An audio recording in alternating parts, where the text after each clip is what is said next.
So I have a question about the cross. I'm a little confused. Can someone be a professional poker player? On the subject of divorce, can they get remarried? What list of books would you recommend for someone? Can the Antichrist come out of Israel? Do evil spirits like dwell in places, or do they just dwell in people?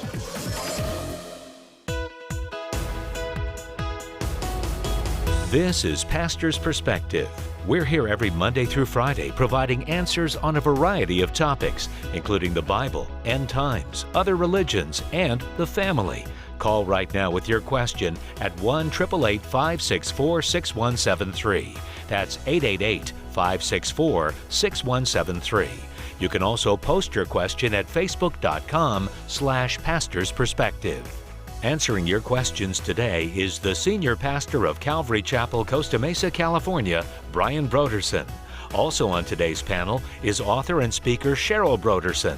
And now here's today's host, Brian Perez. And if you would like to be on the program, give us a call. 888-564-6173 is our telephone number on this fine and fabulous Friday afternoon. You like that? You like that? Brian and Cheryl Broderson in the studio with me today. You hear Cheryl on the Gracious Words program on many of these same radio stations. You hear Brian on the Back to Basics radio program, also on many of these radio stations. And today, you also hear Brian on the Haven Today program with Charles Morris. Today's episode, if your station carries Charles's program, you can hear an interview that Charles did with Pastor Brian Broderson. And if your station doesn't carry Haven Today, just go to haventoday.org. What was that interview like, Brian? What did you guys talk about? Well, he has interviewed, medical professionals and different people in various forms of leadership about the crisis with the coronavirus. So he just, wanted to ask me kind of, some of my thoughts on it, what we were doing, and words of encouragement for people. And then he asked me to pray. Yeah. Mm-hmm. So, it was good. It was a pleasant conversation. I like Charles. I like his, the way he does his program. It's pretty unique, but it is. It's cool. So I enjoyed it. He usually records the program, days in advance, but if there's breaking news, he will redo the program and send it to us, and so it's always up to date. Some of the great things about that program too is he introduces you to, I've heard him do like a theater, like a excerpt from a theater production. That was really good. That was Christian, and sometimes he'll just play like a great song or a classic, and you never quite know what you're going to get. So it's almost like a Christian variety show that kind of introduces you to different sermons, pastors I've never heard of, missionary stories. It's really, really unique and really interesting. Yeah. This program has been described as a Christian variety show before. Only when I'm on it with Brian, right? No, I know it's Bobby. He's got such a great personality. Well, it's kind of Brian and me too. We got pretty good personalities. Well, I kind of think mud? of you. Yeah, no, straight men. Straight men. You're straight men for Bobby. No, Brian's not a straight man. He's a the joker. Mo. He's the Mo. He's deep down. He is a joker. Yes, I know. But you've got Curly, Larry, and Mo, and you're just one of those. Everyone in life.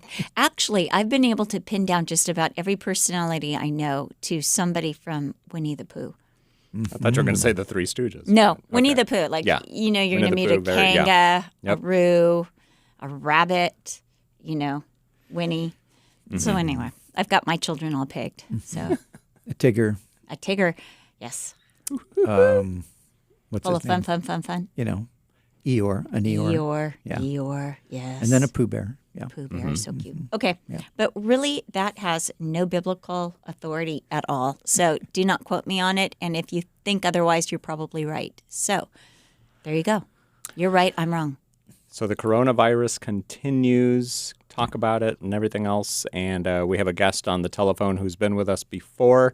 Happy to bring back Dr. Lou Wing to discuss the latest developments and everything else that's going on. We'll get to your phone calls a little bit later. But hi there, Dr. Wing. How are you, sir? I'm doing well. Thank you very much. Good. Good. How's life in San Diego today? Life in San Diego. Sans people. We have literally taken the distancing very seriously with all the beaches closed. Yeah. And now it's remarkable how quiet it is. So Yeah. I really believe, just like it is in Orange County, with our death rate, okay, it's fairly low down here in light of other areas of California. Yeah. It's that. It really is. It's remarkable how serious people really are about this in this area. I thought it would have been totally the opposite, but I guess it's because all the students are gone, so that's probably why. Yeah. So, everybody had to go, and the party stopped. So, Yeah. You sound a little hoarse. You're okay, right? Okay, yeah. I know. I'm fine. I'm fine. It is interesting because this is kind of, okay, let's face it, cold flu season, right? Yes. So the minute you even have a hint of it, it's all of a sudden, everybody's got the skull and crossbones over your head. And, and I get that. Yes, we are fine now. I heard somebody earlier today at the station sneezed. And instead of saying, God bless you, I said, oh, no. And then I said, sorry. God bless you. Well, we do have spring allergies too, and with this wind, Right, exactly. But you get a nose tickle, or you get like a tickle in your throat, and you're like, is this it? Is this it? Yeah, Do I need to further quarantine myself? And so there, I heard of a lot of people, one of the reasons they had to put restrictions on the test is because people were going in there. It's hypochondriacs arise season too, Oh, yeah, big time. So absolutely. And then when people go to the hospital, even if their malady is something not even close to that. I was reading about an actress who just went to the hospital. She'd just been in Mexico, and she has Turisto, and she's demanding to be tested for coronavirus. And the doctor is saying, you don't, meet the criteria. I'm really sorry. And she's like, I hate Pence. And I'm thinking, this really does seem a little bit, Yeah, Pence wrote the doctor and said, don't give her, don't. If she doesn't have every single symptom on this list, do not give it to her. But she actually, anyway, we won't talk too much about her because I don't want her to be recognized, because you'll probably read her stories because it's, every place. Oh, yep, exactly.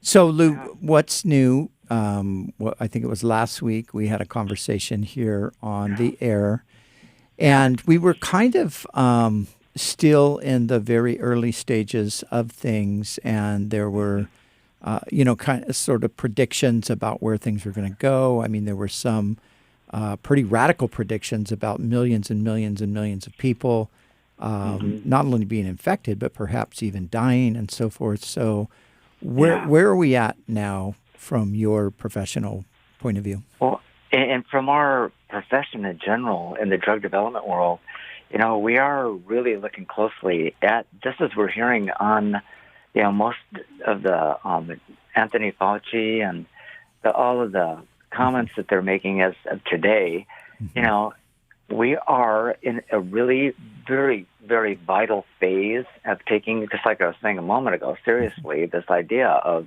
stay at home and, sort of like this residual. However, there is an interesting paper, and I think you and I talked about the two different researchers at Stanford. Yep. And, looking at the rates if 100 million Americans ultimately get the disease, right? There, as you said, 2 million or 4 million could die. And so if we think of that probability, and if we look at what we're actually seeing, that doesn't seem to correlate. And especially with the 500 million that were anticipated in England, right. And now they're saying it's 20,000 that would actually, that reduction is really evidenced by, our reality. And these models, these algorithms that have been, epidemiology is obviously not an exact science, but it is a model that we have to sort of look at, in terms of the different regions of the world. And, this disease, because it is such a cultural phenomenon, and because there's,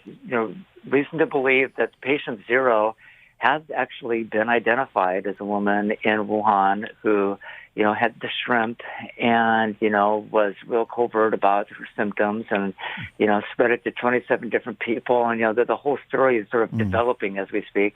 And we're wanting to find out if it's always going to go back to, how much of this do we believe and do we have facts and so on. And yet within this transmission is this really interesting, something that's so misunderstood as far as the level of contagion, And we still, again, I'd love to say we have all the information, but within our organization, we are partnering with over 50 different organizations that have changed their indications to a COVID-related indication. And it's not just a financial thing. It's because they're all changing, they're leaving certain types of cancer and rare disease treatments just to focus their drug development and their vaccine development teams exclusively on this, whether it be for a respirator, whether it be for a therapeutic antibody, whether it be antibody development, vaccine development, all of these different indications that they have close to the expertise for. They know that this is something that is going to be, needed in the next 6 months to a year. So coordinating the different organizations right now has become a big factor. And I think we're living in this gray zone of have really hyper exaggerated the numbers and or we want to make certain that we haven't. Yeah. So we have to stay within that range at least for another 1 to 2 months minimum. Yeah. So when you say stay within that range for 1 to 2 months, do you mean stay with the protocol that's in place now with the, kind of the everybody social distancing, sort of the lockdown on large gatherings and things like that? Well, and some of the comments that have come out from the steering committee is the fact that, there are regions of the United States and throughout the world where there has not been any change in either the number of cases detected and or those that have died. And because we're really looking at mortality rates, we're trying to understand that when we talk about seroprevalence, that means those that have antibodies that have been generated already and have shown no symptoms. And, how much of this virulence are we really to be concerned about? We can really never know that until we get a cleaner clinical study that would show us the potential of getting a disease versus just being seropositive. Yeah. And once we have that idea, that could be projected into different areas where we could start to allow, businesses to begin and so on. So I think it's going to be regional. I believe that in the New York cities and the LAs specifically, where we see a lot of very close communication and, there isn't the, I'm not saying they're not respecting the distance, but there are certain regions where it's very difficult to, just like it was in China, to not have the distance. Yeah. We're going to see a greater prevalence. However, places in Oklahoma and, Montana and so on they're different in terms of, distancing. So, but it still doesn't negate the fact that we have to keep this mindset, at least for a period of time. Yeah. One thing I was thinking, and I wonder what you think about this, because, this is so front and center with everything. I mean, it's just the 24-hour news cycle is all coronavirus, basically. We're talking about it. I mean, I think right now, as far as the numbers of deaths, I think it was yesterday I read there's 500,000 cases worldwide, about 500,000, right? And there's something like 25,000 deaths, I think. I can't remember the exact numbers. Approximately, yeah. Yeah, something like that. And I just thought, what if, like with the flu, for example, what if every time somebody died from the flu, it was reported, it was put on, national news, international news. I mean, wouldn't we be living in a panic even then? Because the flu statistics, the death from the flu annually is considerably higher than what we're seeing right now with the coronavirus. Exactly. And then we really don't even bat an eye. We don't even realize what that is. And it's because the flu and the flu deaths are most often, and not exclusively, associated with other conditions. Right. And it's sort of the final stage of a variety of different diseases. Yeah, right. And this is also an ancillary disease, as we're seeing. That's why the complications of giving COVID having to do that right now. As a matter of fact, in my consulting, I have to have a projected timeline for these different compounds and how we would say it's associated exclusively, what proportion of this indication that this individual died from was COVID related. Yeah. And being able to, disentangle that is become a real challenge. Right. Because, it's a variable, and yes, there's been some hideous, lung histologies that we've seen in different figures and so on.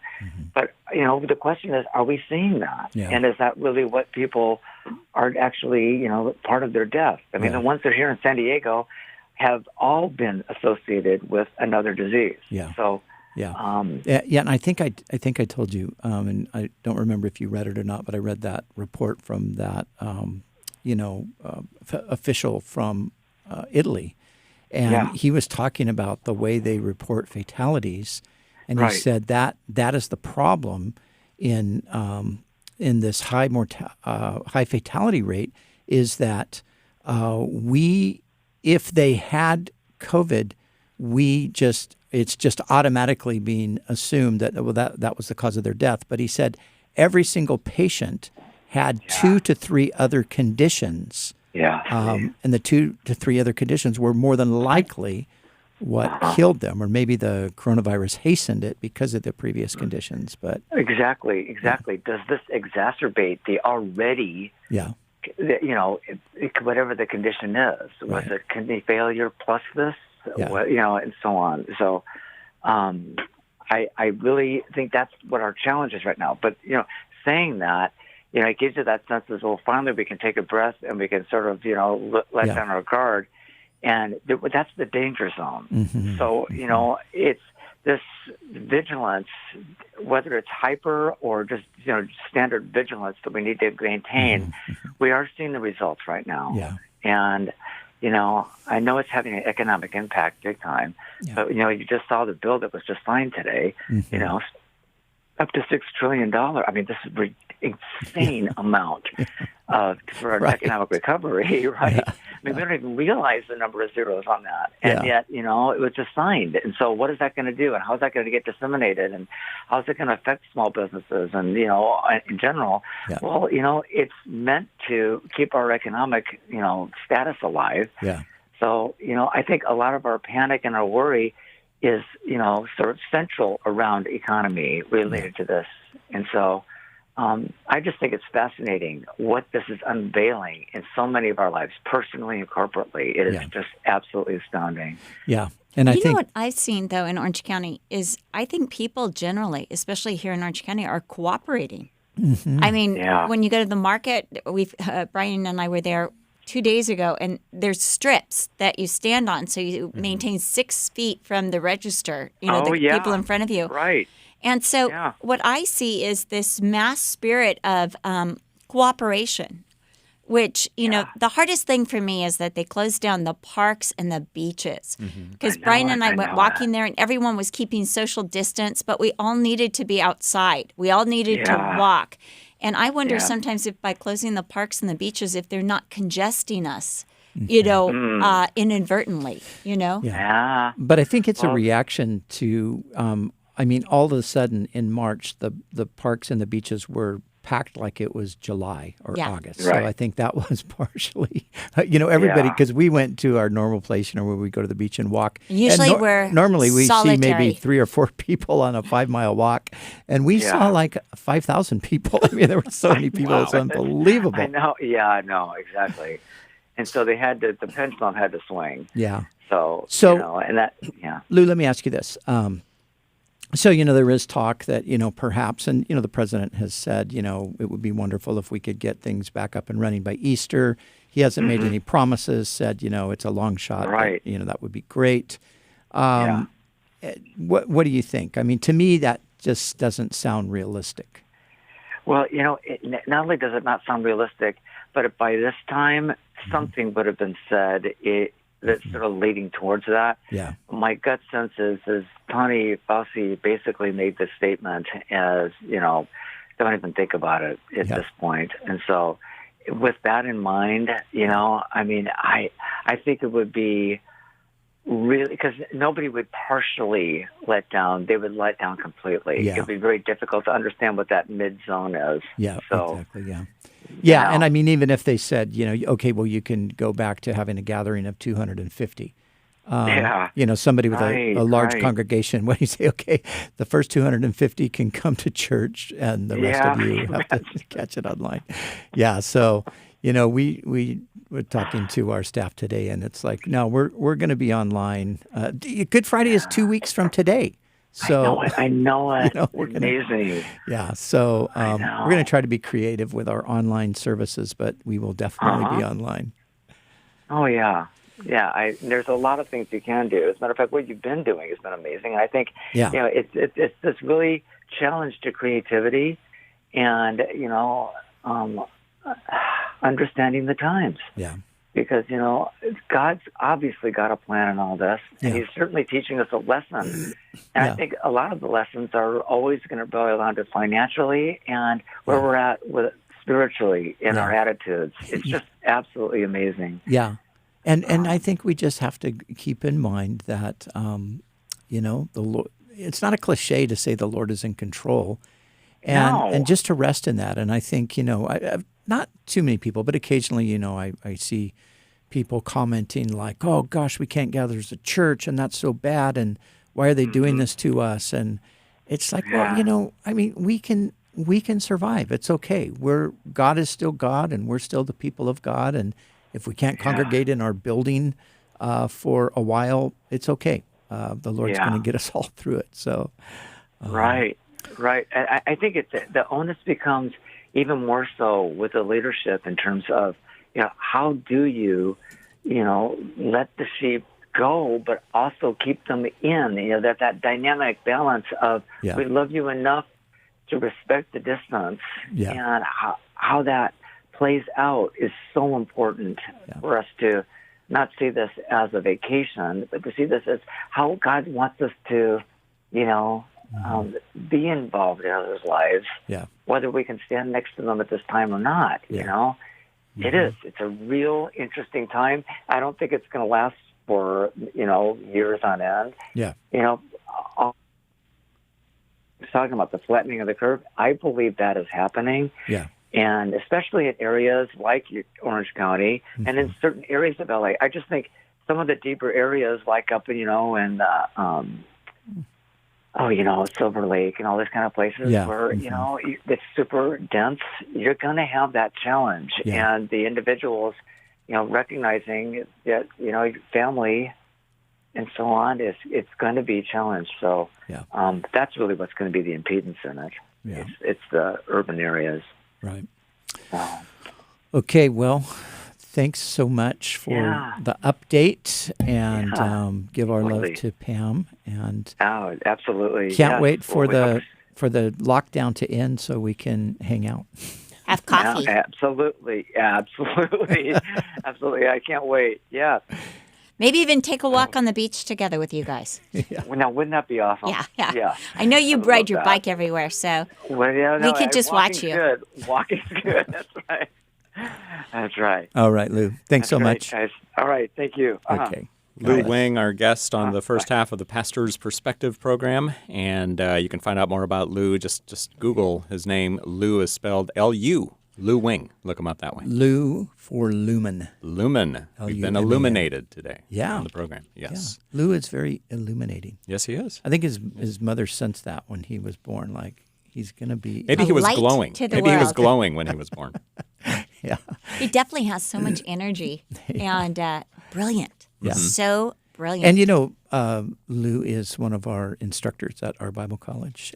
So, you get this amazing brilliance from his scientific background, but he's a great Bible teacher as well. So it's a double treat. Yes, it is. 888-564-6173 is our telephone number, and we'll begin with a couple of questions that were sent in online. I found this one it's a COVID-related question. Kay from San Clemente wants to know what to do when someone forbids you from tithing because of the current economic scare.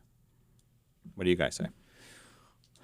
Well, when someone forbids you from tithing, I think it depends on who that someone is. Is that her husband who's saying she can't tithe?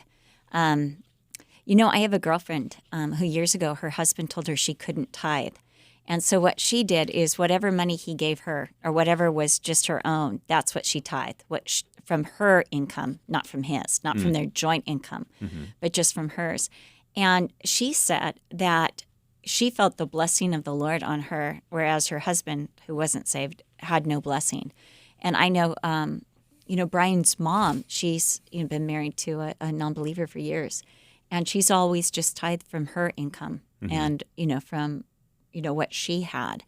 But there's, this is between you and the Lord, but definitely to pray about that. But I would say, if there's separate incomes, then, you do it as unto the Lord. And, if you have, my friend used to do it, if her husband gave her money from groceries, she would find the best prices and just take just even $1 of that and save it for the Lord. Interestingly enough, years ago, my aunt started just saving her pennies for missionaries. And then she encouraged others, just save your pennies. And my aunt, over the years, probably collected close to $100,000 in pennies for different mission organizations, just asking for pennies. So, every penny counts. Yeah. There's a joke in there somewhere about J.C. Penney. Jesus Christ. Oh, Penny. there you go. Maybe not.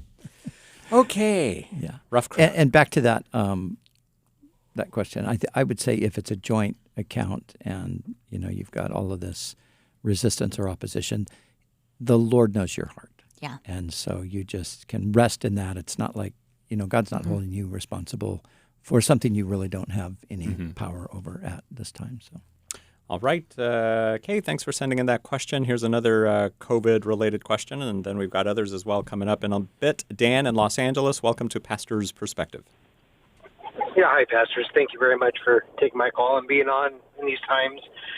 Pastors, I read something today that in New Jersey, it may be even broader, that some Catholic priests are saying that you can eat meat for Lent, that people have suffered enough, they've sacrificed enough, so don't bother about their tradition, don't bother sacrificing a little bit more for God, just give into it and eat the meat. What is your opinion on that?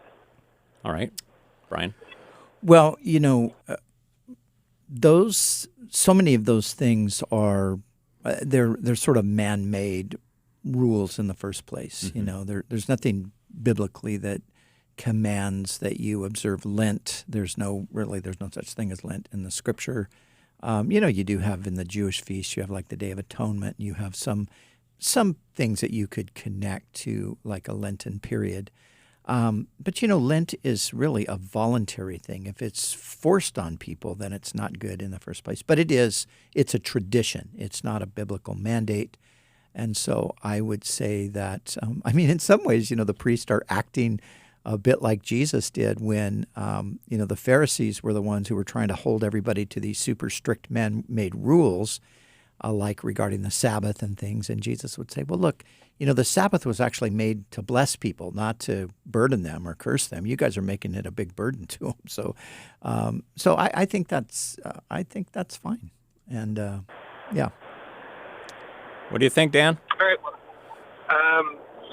I think people should still maybe, if it's in their heart to do it for God, still do it for God. Sure.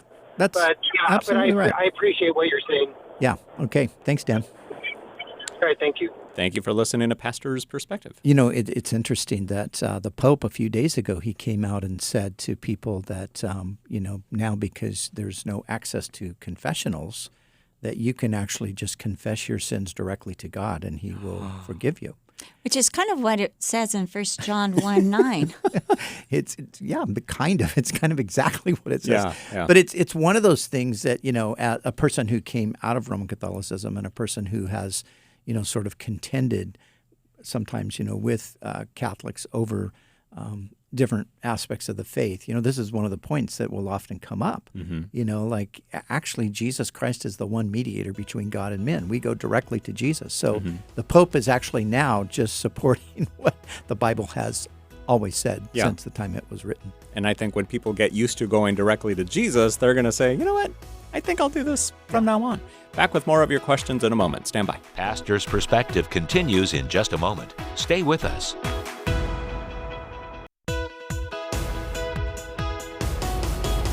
Welcome back. Pastor's Perspective continues with your question to 1-888-564-6173. And now here again is your host, Brian Perez. Hey, thanks so much for listening on the radio and for watching us online as well. We're on YouTube right now, also facebook.com/Pastor's Perspective. And I try to tab over and watch the Facebook feed every now and then. And I love seeing those emojis that come across on the screen and just flying hearts and flying thumbs up. And those are really cool. So 888-564-6173. We should be seeing those any second now. But anyway, let's go back to the phones. Here is Laurel in Oceanside. You're on Pastor's Perspective with Brian and Cheryl Broderson. Hi, Laurel. Hi, how are you? Great. In this climate, I'm thinking that this is probably going to be sending a lot of people in search of something.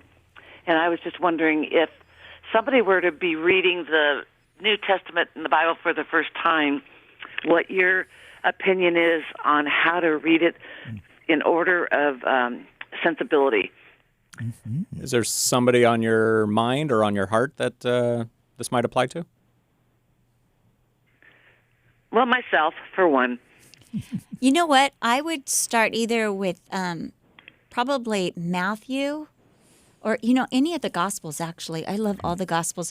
John might be a little bit, I love the stories in John, but, the first chapter is somewhat off-putting. If I was just starting, grace and truth came through Jesus Christ, the law came through Moses. But starting in Matthew, even with the lineage of Jesus, or Luke with the story of Jesus. And I just actually wrote a paper on Jesus and women and the Gospels. And just looking at I looked at three aspects, and I looked at his conversation with women, his commendation, or what he valued in those women. To one woman, he said, "Great is your faith," and then finally at the commission, what he told that person or that woman to do, and it was so fascinating, especially in the context of, Jesus was so radical when he did these things. But I would say definitely Luke is so good. Matthew is so good. I think it's not so much which of the Gospels you read, but how you read it. And what I would suggest is getting like a New Living Translation or a Christian Standard Bible. I like those. They're both very easy reads, albeit they're just as edifying, just as valid. And get a notebook, and then maybe not try to take in a whole chapter, but, to take in maybe one story at a time and just look at it and what speaks to you. What do you like best about it? Just kind of start small.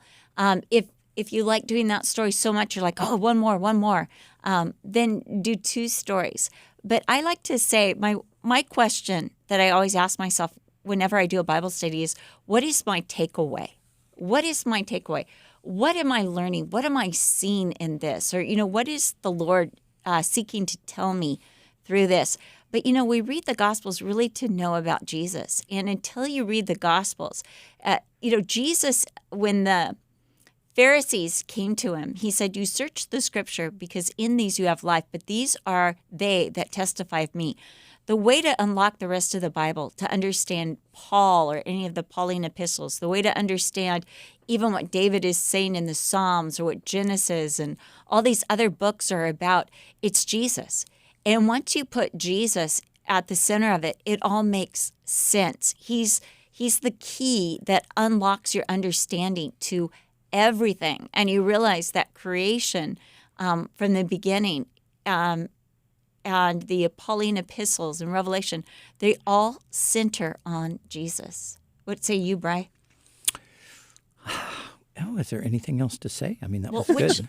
Where would you read? Definitely one of the Gospels, I know. But yeah, I mean, if I was going to, right now, say, we're in this time of having a lot of spare time, so you could actually read quite a bit. You could probably read the whole New Testament in, a matter of a month or so. You could read it faster than that if you. Well, put your mind I was to it. reading recently that it would take you 2.5 hours to read the Gospel of Matthew. Is that right? Mm-hmm. Okay. And it would take you a little over an hour to read the whole Gospel of Mark in one sitting, which you could do that and then go back and take it. So I think between Matthew, Mark, and Luke, those are called the synoptic Gospels, right? Which means they're seen from a similar point of view. So when you read Matthew, Mark, and Luke, you feel like you're getting a lot of repeat, but you also have information in each one of them that is not in the other. So they all have unique information. So I'm just thinking of, in one sense, Luke kind of gives you almost the fullest account, right? Because it goes back into the John the Baptist story and how his parents... And he's reporting. He's investigated all these things. So you got John the Baptist, you got the birth of Jesus, you've got the Annunciation to Mary. So you've got all that early history that you don't have in the other Gospels, although Matthew has his own story about Christmas, as we would call it, the Christmas story, but it's a different one. So I would almost say read Luke and then read John, because John is considerably different than Matthew, Mark, and Luke. And then go into the book of Acts. So there you got 3 historical books. You've got Luke, you've got John, and then you've got Acts, which Luke wrote as well. And then just keep going through the New Testament. And, I think that's what I would suggest. One of my favorite things to do, though, is to have a study Bible. I love study Bibles, and I love the commentary. I think if you get a study Bible and you don't read the comments, the commentary and what it's saying about those verses, you miss the whole purpose of having a study Bible. And I love to read the commentary, the introduction before going in. Let me recommend one more thing, though, that I just love. And Brian knows I love this. But there's a book called Cold Case Christianity by J. Wallace. And he tells you kind of why there are 4 Gospels and what each of the Gospels is doing and the significance. And it's interesting because he was a cold case detective and he didn't believe in the veracity of the Word of God. And somebody challenged him to take his cold case skills that he learned as a detective and use those to see whether the Gospels were valid or not, especially concerning the resurrection. And his conclusion is he got saved and he realized that they were true. But that's just a great read, especially if you're, quarantined, you're inside your house, and you want something besides the Bible to read or to just kind of enhance your Bible reading. Yeah. So, Laurel, that was our short answer. If you'd like us to give you the long answer, stick around. Well, thank you so much. So, Okay. Laurel, And enjoy. I have a question for you. So you are starting to get back into your Bible and everything because of everything that's going on? Is that what you said at the Correct. beginning? Yeah. Correct. Great. Well, good. That's the best place to It go. really is. And it'll give you so much comfort because Jesus is with you. I just read this book called Reading the Gospels Wisely, which is a little academic, but it's really good. But he talked about the power of the Gospels, not only to give you a story, but this story is different because the person who this story is about is still alive. And you can have a relationship with him. And as you read, it is working those virtues that you read into you. There's a transformation that takes place. This is no ordinary book. This is no ordinary story. This story has not only the power to save you, but the power to change you, to comfort you, to work in you, because it's the story of the Son of God. Laurel, thanks for your phone call today here on Pastor's Perspective. 888-564-6173. Brian and Cheryl Broderson answering your calls on this Friday afternoon. Cheryl mentioned the Cold Case Christianity book as something else you might want to read along with your Bible. And everybody's binge watching nowadays television shows. Harvest Christian Fellowship, Greg Laurie's church, tonight at 7 o'clock Pacific time on the website. They're going to be live streaming the Steve McQueen movie. So if anybody's tired of watching Netflix, you can switch over and go to harvest.org. Did you know you can also get Cold Case Christianity as an Audible? Oh. I love Audible books, and it's a great Audible book, too. But I think that you'll get it in Audible, and then you'll want the paper, so you can underline it. If you're me and you're old, you put Post-it notes. sticking out with, your favorite parts on it, you Yeah. know. I don't dog ear the books because I won't remember why I dog-eared, but I do love Post-it notes, and I like to write down exactly what the point is that I liked, just like little scribbles and just, put a little Post-it note there. Now, I was wondering about the Steve McQueen movie. Did it never air before? I mean, I know it's a video. It's a video that's available, right? Yes, it's available on DVD, but it's I guess because it's kind of like an exclusive showing. Movie night in America. Yeah. It's a great film. Yeah, it is. I really liked it. I loved the book that Greg wrote, and I liked the film. Both of them are fantastic, and they're a little bit obviously a book and a film are different always, but they're both equally good. So that'd be a great thing to watch tonight. Hey, look, a message on Facebook from Tisha. I was in high school youth group with Brian as youth pastor. Great memories. Well, that's so great. Cool. I was there. Yes. I was his assistant. I was the one with the little girl that was running around. 888-564-6173. Let's go to Fort Lauderdale. Here's Jeff. Welcome to Pastor's Perspective, Jeff. Okay, thanks. Okay, I have a question about the Sabbath. Mm-hmm. I'm wondering, because the Jews have Sabbath on Saturday, I wonder who changed the Sabbath. Do you prefer Saturday or Sunday, Jeff? I prefer Saturday because, even I go to I'm not Jewish, but I go to a meeting on Saturday night. I used to go to a meeting on Saturday night before this thing. Didn't we all? Yeah. And I look at the scriptures, and it talks about, what the death and the death of Jesus, Mm-hmm. and we say Good Friday, but according to Scripture, it's actually Good Thursday. Well, that's debatable. How do I know? Yeah. How do I know that? Yeah. Go ahead. Well, you don't.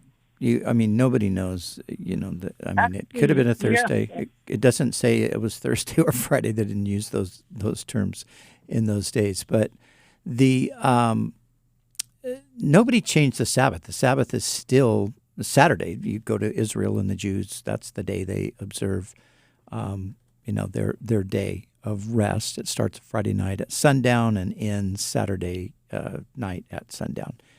And so nobody changed that, but the Christians, they began to worship on the first day of the week, which would be Sunday, and they did that because Jesus rose from the dead on the first day of the week. So some Christians continued to observe the Sabbath because they were Jewish and it was part of their culture and tradition, and so that was fine. And Paul said, that was okay.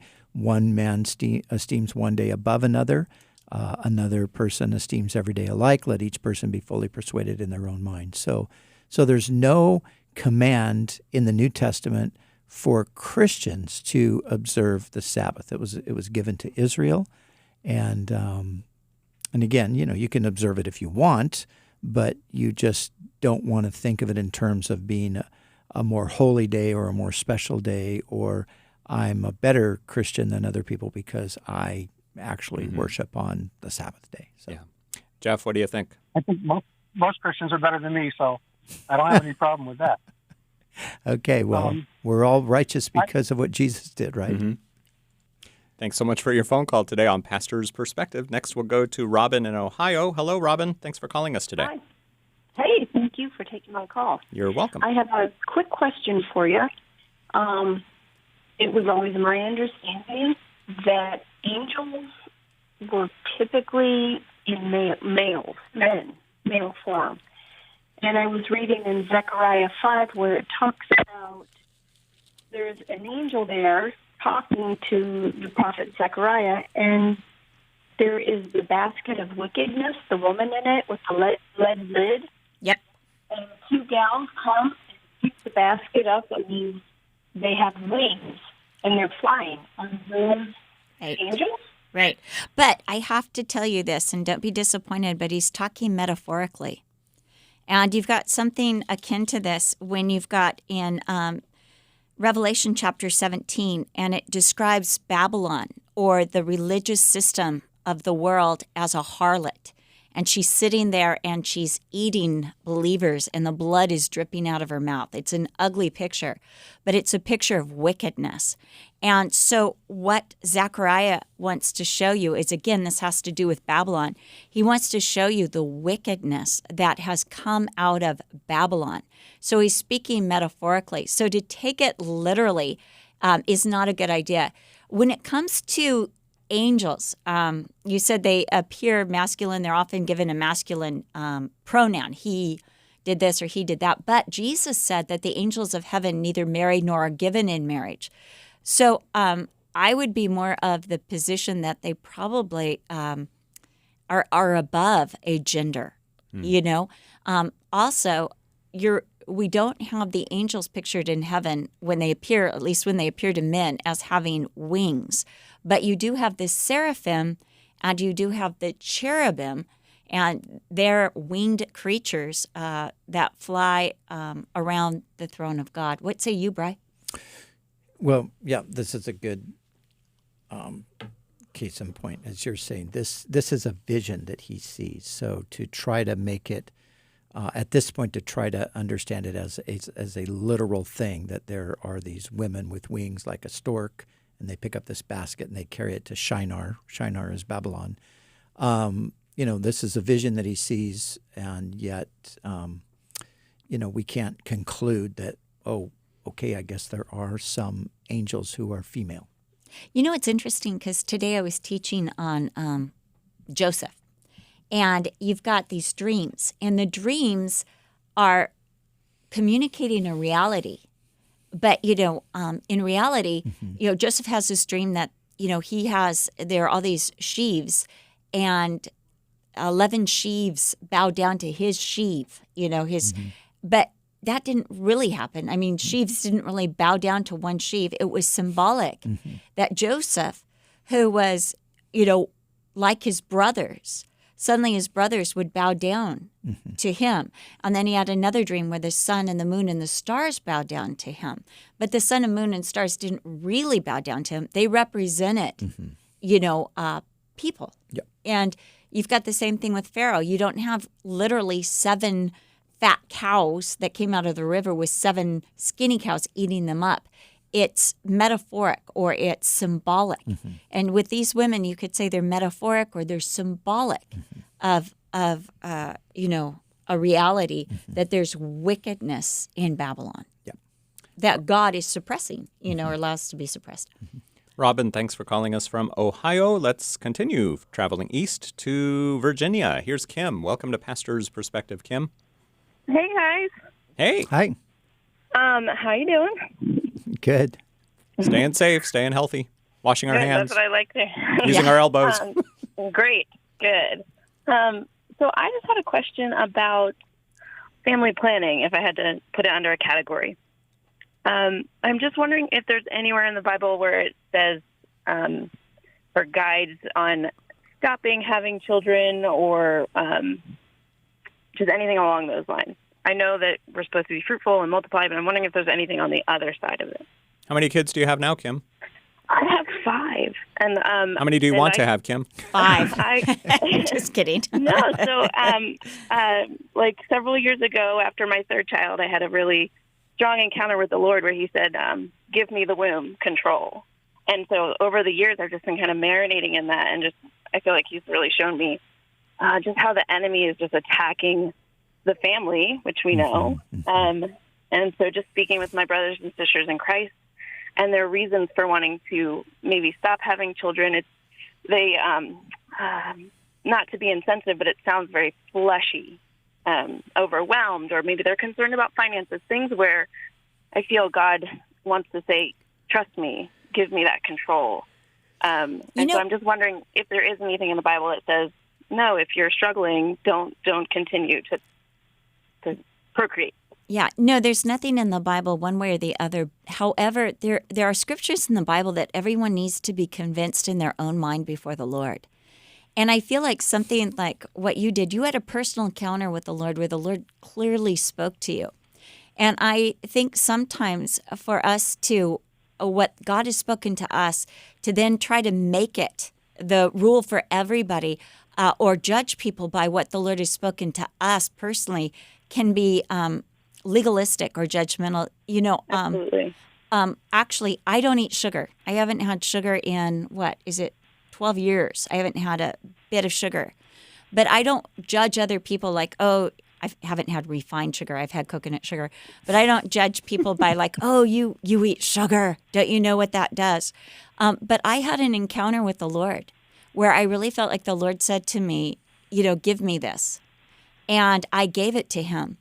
But it's not a platform where I judge people. I don't even say to people, well, I really think everyone should go sugar-free. I do it to Brian only because sometimes he wants to lose weight.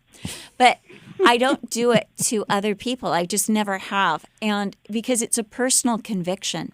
But I do live it out, and people see that I don't eat sugar. I haven't convinced anybody else to go off sugar. I mean, they haven't looked at my example and said, oh, I love what Cheryl's doing. I'm not going to eat sugar. But it is my personal conviction, and I've made it before the Lord. And my dad used to say, have conviction, hold convictions, but don't judge others by those convictions. And I think that's just a really good rule of thumb. But as far as the Bible, no, there's nothing in the Bible. Brian and I had 4 children. That's all that the Lord gave us. I had 1 miscarriage.